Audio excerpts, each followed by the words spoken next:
due to the fading of the current speaker, we go to the next presentation about Wasserstein Proximal of GANs by Alex Long Lean, Wuchen Lee is co-chairing the session, Stanley Osher, and Guido Montúfar. Sorry, I misspelled the name. So we just first see the presentation. We have probably to readjust the sound because... Hey everyone, thanks for coming to my talk. Today I'll be talking about the Wasserstein Proximal of GANs, and this is joint work with Wuchen Lee, Stanley Osher, and Guido Montúfar. Okay, I guess I'll first start out by talking about GANs and what they are, and then I'll talk about the natural gradient and the intuition behind that, and then I'll talk about the Wasserstein natural gradient and what that is, and then applying the Wasserstein natural gradient to GANs, which is going to be the sort of the main contribution of this work, and then some numerical results. Okay, so GANs. What are GANs? Okay, well, GANs are a type of neural network, I suppose. And what's a neural network? Well, I think everyone knows what a neural network is by now, but it's basically a framework for learning a data representation so that you can perform these tasks, like classification tasks and generative modeling based off these data representations. And so I guess, yeah, you have some input nodes to the neural networks, some hidden nodes, and then some output nodes. Okay, so generative adversarial networks. What are these? What are these things? So basically, it's a way to mimic a probability distribution. So given some training set, a generative adversarial network is able to produce samples that look like the training set. Okay, so how is it done? You basically have some real images here, and you have some fake images. Okay, let's start with the discriminator network. The discriminator network basically takes in a real image and takes in a fake image, and its job is to decide which one is real and which one is fake. And then you'll have some labels on which one's real and which one's fake, and then you backprop that loss onto the discriminator network. Okay, but these fake images come from the generator, and the generator takes in a d-dimensional noise vector, perhaps from maybe a Gaussian distribution, and so it takes a point from a Gaussian distribution and then produces a fake image. And then you feed in a fake image to the discriminator network and a real image to the discriminator network, and it'll basically decide which one's real, which one's fake. And based off this feedback, the generator network will update its loss, or update its parameters based off this loss. So yeah, you basically have two neural networks, and the job of the discriminator is to coach the generator network on how to produce better fake images. And yeah, what can GANs do? Well, GANs can do stuff like create new celebrity faces. So in this work, basically they fed celebrity images to a GAN, and then the GAN was able to produce fake celebrities. And they look pretty real, so it's pretty impressive. Okay, so what are GANs mathematically? So mathematically, GANs are trying to play this game where the discriminator network is trying to get really good at telling which one's fake and which one's real, and the generator network is trying to fool the discriminator by producing fake images. And mathematically, I guess they basically, it all comes down to this performance function here, where the discriminator network is trying to maximize this performance function, and the generator network is trying to minimize it. So if the discriminator is maximizing this performance function, that basically means it's getting better at being able to tell which one's real and which one's fake. And the generator trying to minimize this performance function, it's trying to get better at fooling the discriminator. And there are many different performance functions for GANs. So this is the standard GAN performance function. And then this is the Wasserstein GAN performance function, which is based off optimal transport theory and the intuition of optimal transport. And in this case, you clip the weights of D. And then here's the W, because I guess in the Wasserstein GAN framework, you want the gradient of the discriminator to be less than or equal to 1. And the initial work basically clipped the gradients of the discriminator network to achieve this. But in a later work, WGAN gradient penalty, they just added in this this gradient penalty right into the loss function. And then there's like other ones like GAN, which is another sort of a loss function that's trying to, again, regularize the discriminator here. So the goal of this talk is to talk about what the Wasserstein proximal is and what it's trying to achieve. So, you know, in GANs, there's a lot of work has gone into regularizing the discriminator, like WGAN GP, DRAGAN, and WGAN LP, and you know, all these other ones. But not much, if any, has gone to regularizing the generator. So in this talk, we'll talk about the Wasserstein proximal, where we do try to regularize the generator. And I'll explain basically the intuition behind this method and the derivation, and then I'll talk about the numerical results. Okay, natural gradient. So let's go ahead and talk about this. You know, what is a natural gradient? So what is a natural gradient? Okay, the point of natural gradient is to have your optimization be invariant to how you describe your problem. You know, the choice of coordinates. So basically, you know, when you're have a neural network and you're doing gradient descent and stuff, you're basically changing the parameters, right? Which is what we would call theta. You're changing the parameters. And as you're changing the parameters, you're also changing the output probability distribution. Like the neural network is, you know, representing perhaps a probability distribution. So what you're doing is when you change the parameters, you're changing the probability distribution. But how do you know that when you change the parameters in sort of the steepest descent way, that you're also changing the probability distribution in also the steepest descent direction? It's not actually guaranteed. So this is what natural gradient is trying to fix. That as you move the parameters of a neural network, then you're also, you know, in the steepest descent direction, this also corresponds to the steepest descent direction in the probability space. So this sort of was pioneered by Shinichi Imari and from his work in information geometry. So this is like a nice diagram of sort of a natural gradient and what it's trying to do. So basically, you have this is like your parameter space, right? And then this is like your sort of the, you know, x's where and then these like curves represent like the probability of this x, yeah.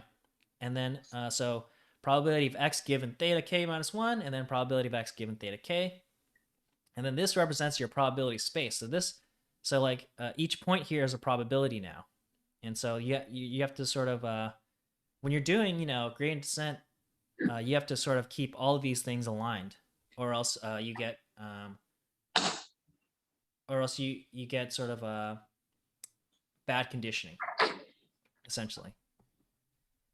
Okay, so all right, let's rethink what steepest descent is. So you have two coordinate systems, x and theta, and where x is going to be a inverse theta. So you have this coordinate change, x equals a inverse theta. And which one of these want to minimize f of theta?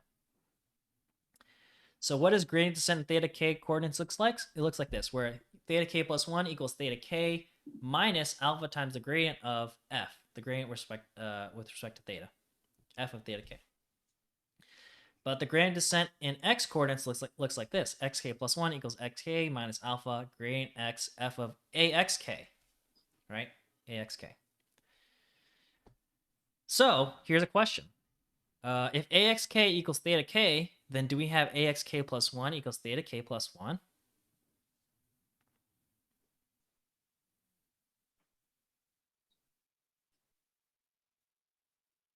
Well, no, we don't. We just calculate what axk plus 1 is by multiplying a on both sides over here. That's also the question. Then this will become axk, you know, minus alpha a gradient x f of axk.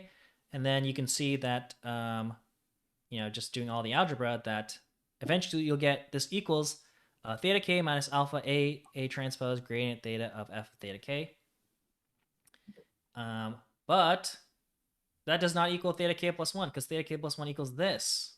So you have this a transpose in front of it. So yeah, that's the issue. You know, so you want to make sure so that's the issue you're trying to solve. That if you do a steepest descent in one coordinate system, then that also corresponds to steepest descent in other coordinate systems as well. Okay, so yeah, the lesson here is that steepest descent in one coordinate system does not necessarily equal the steepest descent in another coordinate system. So basically, we have to reinterpret this idea of steepest descent, which is invariant to the choice of parameters, to the description of the problem. So, this is sort of like a nice example as well. The steepest descent will be, if you're at this point, the steepest descent will be, over here, like going this way. But if you take the same point, the steepest descent will be slightly different. The direction. Yeah. Okay, so what is the actual steepest descent? So basically, we have to reformulate it like this. So you have some metric d, and you have some function f. Then a natural way to define the steepest descent direction with some step size alpha is like so, where you have some f, and then you have f of x plus delta, and you take the argmin over this set delta of the metric such that x and x plus delta equals some alpha. And then the argmin of this will be your steepest descent direction, the actual steepest descent direction. And this is sort of the basis of natural gradient. So when we're doing learning, we more or less want to find the best probability distribution that minimizes the loss function. Then the actual steepest descent in probability distribution in probability space will look like this, where we just sort of, well, I guess we replace the x's with probability distributions, and where p is now a probability distribution, where plus is sort of an abusive notation. But it's sort of like how do you want to add two different probability distributions? Okay, so in deep learning, we have a weight matrix theta. And so to do actual steepest descent in deep learning, then we have to take into account theta. So then it'll just be L of theta plus delta, where the metric this is now a metric on probability distribution. So p theta plus delta equals alpha. And this will be the actual steepest descent in deep learning. And so, so this is like, how do we change the theta? Okay, so, there's the Fisher natural gradient, and that uses the KL divergence metric as a distance between distributions. So the direction of steepest descent will be, according to the Fisher metric, will look like this, where the distance is now KL. And so what you can do is you can do some analysis on this equation, basically moving the constraints up into the ejective, i.e. forming the Lagrangian. And then you approximate with Taylor expansions, and you get something like this, which approximates the steepest descent direction. And here, I guess f sub theta will be the Fisher information matrix, which is basically more or less, but not exactly, the Hessian of KL. Okay, so the natural update, then the natural update scheme, the natural gradient update scheme will look like this: theta k plus 1 equals theta k minus h, and then the Fisher information matrix, and then gradient of theta L, where h is some step size. So, yeah, historically we've used KL as the discrepancy between probability distributions, but optimal transport's getting extremely popular these days, and Wasserstein is very very core part of that. So why not use the Wasserstein metric, where this is sort of how the Wasserstein metric looks like, or or optimal transport sort of the intuition is like you moving like one probability distribution to another, or this is also called Earth movers distance, and it's like moving a bunch of Earth, dirt, I suppose was the image that we had in mind. Okay, so why Wasserstein instead of KL? Well, Wasserstein is a little bit more continuous than KL. So if we look at these two probability distributions, where the orange bars are one probability distribution and the blue bars are another probability distribution, then Wasserstein is more continuous, because look, the distance between the Wasserstein, the Wasserstein distance between A and B will look like this. So basically, it'll take into account this distance between A1 and B1, and then B2, A2, and also take into account the height of each of them. KL here will be infinity, so very bad. There's no overlap, because there's no overlap between distributions. Euclidean will the Euclidean distance doesn't take into account the height, and the LT distance is infinity because integrating over all of R, produces infinities. Yeah, so when AK converges to B, then we have convergence under the W2 and the Euclidean metric, but not the others. But the Euclidean metric, the issue with that is that it has the height. Again, it doesn't take into account the weight. There's no like proper weighting. So yeah, Wasserstein distance is the best. Is the moral of the slide. Okay, Wasserstein natural gradient. So the Wasserstein natural gradient basically measures the distance between distributions. It looks like kind of like this. And so now we can just take our idea of steepest descent and plug in a Wasserstein distance here. Before we had KL in here, now let's just put in a Wasserstein distance here. And then similar to the KL case, we can basically move the constraints up into Lagrangian and then approximate with Taylor series, and we get something that looks like this. Okay, now let's apply the Wasserstein natural gradient to GANs. So yeah, basically, we can approximate the Wasserstein distance with d sub w tilde. So what the heck is that? And then move the constraints in the objective to arrive at this, which we call the Wasserstein proximal. So dw tilde will be some distance function based off what g theta and g theta k are.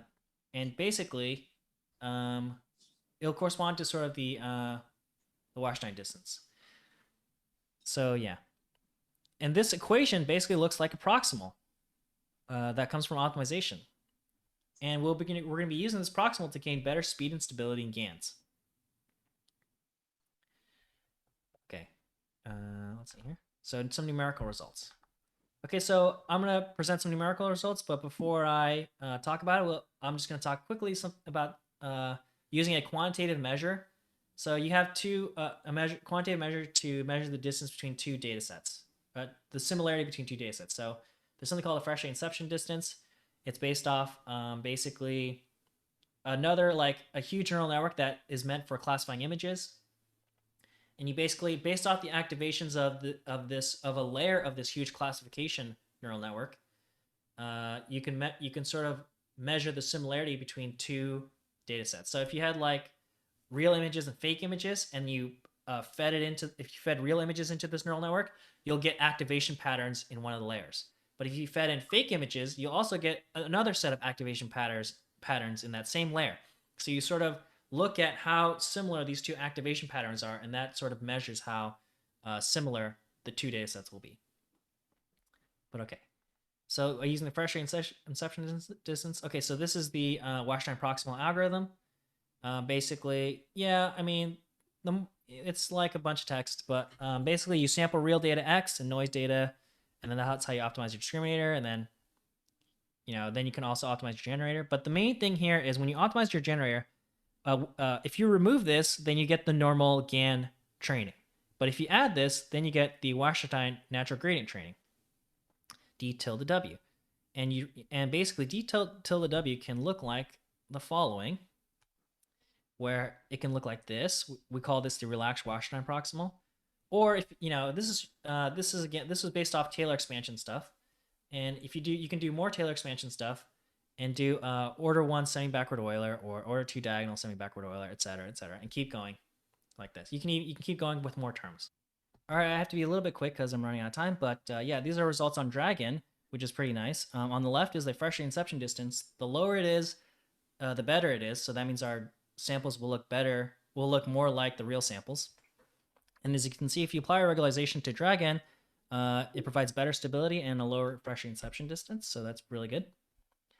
And then if you apply our regularization on standard GANs on CIFAR10, these results are not out of this world, but they do provide a little bit of a lower Fréchet Inception Distance, so that's pretty nice. And if you apply our regularization on WGAN GP on CIFAR10, we do get a lower Fréchet Inception Distance, so these are some pretty nice results here. And as you can see, the O2, Diag, and O1 are doing much better than the relaxed Wasserstein proximal, as one would expect. And then if you apply regularization to standard GANs on Celeb, again, not out of this world, but we do achieve a tiny bit of a lower Fréchet Inception Distance. And here we did a stability result where we basically check the stability of standard GANs And as you can see, the Fréchet Inception Distance bounces around up and down a lot. But if you apply regularization, everything is more smooth. And also, our regularization applies in the regime of higher learnings and higher momentum. It provides more stability in those regimes. Okay, yeah, thanks everyone for coming to my talk, and have a good day.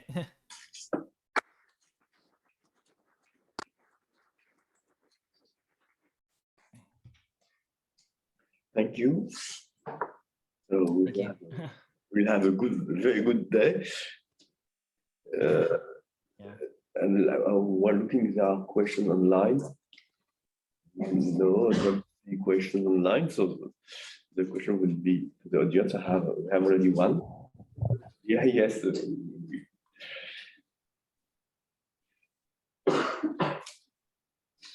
Hi, thank you for a great talk.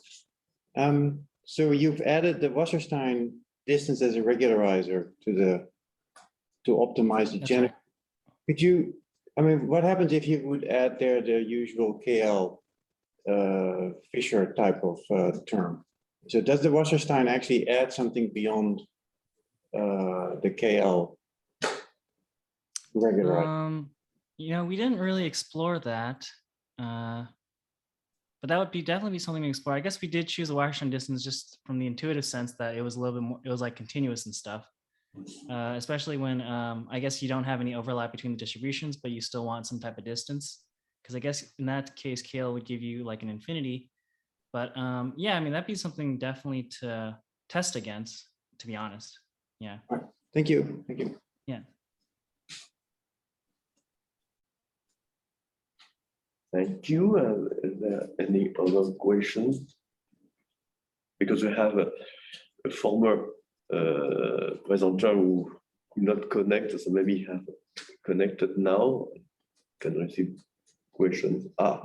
Receive information from the management that we are late in time. Yeah. So all other questions will be done offline. And thank you again for all the speakers for this session. And thank you. We have a coffee break, even for the speaker, by the way, but they have to have it at home.